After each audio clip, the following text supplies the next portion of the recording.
Moin, ich stehe hier gerade in Split. Genau hier habe ich vor über einem Jahr meine letzte Kroatien-Tour beendet.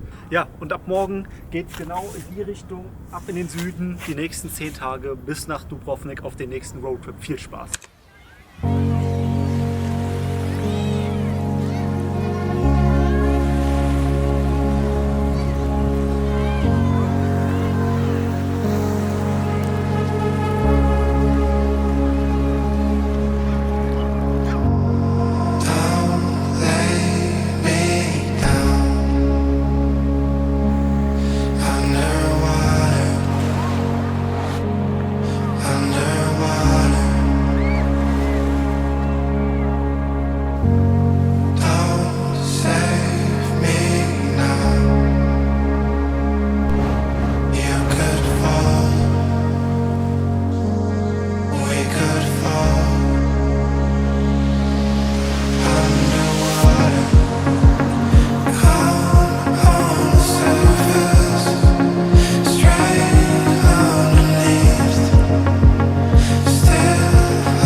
Ich bleibe wo ich lebe, scheiße, solange es mich gibt.